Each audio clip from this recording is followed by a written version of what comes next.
On a des initiatives extraordinaires. Éducation pour Gaza. Ils sont là? Yes. Des enseignants, des enseignantes, des conseillers prioritaires d'éducation. Hein? Des enseignants et des enseignantes pour la Palestine, pour Gaza. On va les accueillir fortement. Bonjour, donc nous sommes le collectif L'éducation avec Gaza. Les jours s'allongent et le martyre des Gazaouis ne cesse de s'intensifier. Destruction, massacres, famine, maladies.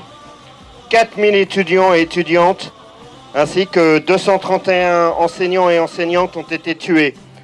281 écoles ont été détruites. Cette semaine, Israa, la dernière université de Gaza, a été rasée par l'armée, ce mercredi.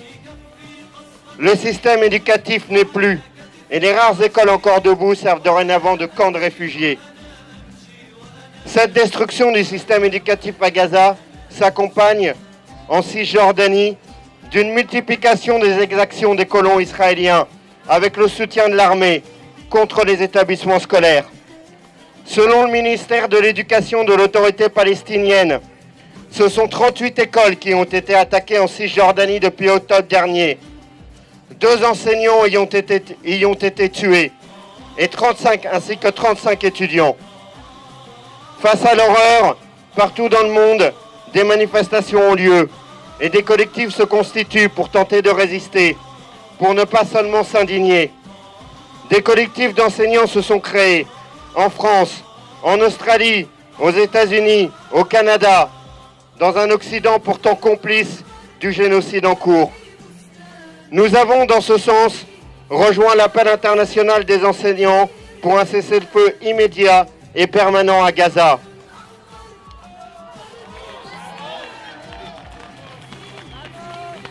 À l'heure où nous parlons, des centaines de milliers d'enfants vivent toujours sous la terreur, sans perspective d'avenir, sans horizon, une génération sacrifiée. Nous ne pouvons pas rester les bras croisés et nous réfugier derrière l'horreur des attaques du 7 octobre pour justifier notre inaction face à la punition collective infligée aux Gazaouis. Le gouvernement Macron a fait le choix de s'aligner inconditionnellement derrière l'État d'Israël. Ainsi, il a refusé de soutenir la plainte de l'Afrique du Sud devant la Cour internationale de justice. De la même façon, l'Union européenne a scandaleusement voté en faveur d'un cessez-le-feu sous condition. Mais la défense du peuple palestinien face à l'horreur qu'il subit ne peut subir aucune condition. Face à la complicité de nos gouvernants, la mobilisation doit encore s'étendre, et largement, comme c'est le cas à Londres, à Washington et partout dans le monde. Car le soutien occidental à la guerre d'Israël, c'est la condition principale pour que celle-ci se déroule chaque jour sous nos yeux.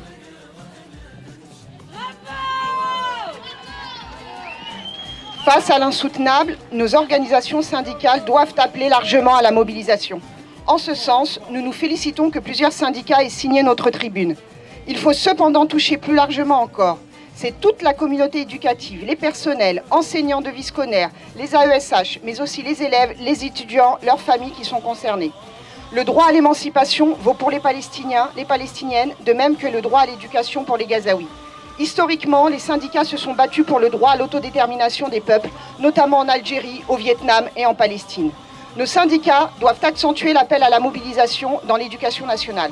Le 1er février, nous, les personnels de l'éducation, serons en grève pour dénoncer la politique de casse du service public de l'éducation politique, dont la nouvelle ministre, qui scolarise ses enfants dans un établissement privé catholique intégriste, est l'incarnation. Mais comment dénoncer ici la casse de l'éducation sans dénoncer le processus génocidaire en cours à Gaza et la destruction de tout le système éducatif? Ceux qui cassent l'éducation ici, ce sont les mêmes qui soutiennent inconditionnellement l'État d'Israël et sa logique coloniale.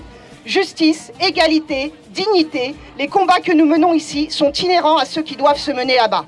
C'est par la mobilisation massive sur nos lieux de travail, d'études, dans nos quartiers, que nous réussirons à faire pression sur nos gouvernements, eux qui appliquent en notre nom une politique criminelle.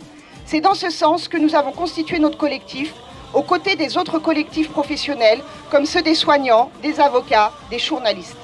Souvenons-nous, des mobilisations au Vietnam et ailleurs, qui ont permis de contraindre les gouvernements à mettre fin au massacre de populations innocentes. Nous devons, avec nos organisations, entrer réellement dans un mouvement pour dire ensemble cessez-le-feu immédiat et permanent à Gaza. Halte à la destruction du système éducatif à Gaza comme en Cisjordanie, justice pour le peuple palestinien. Et n'en doutons pas, nous sommes du bon côté de l'histoire.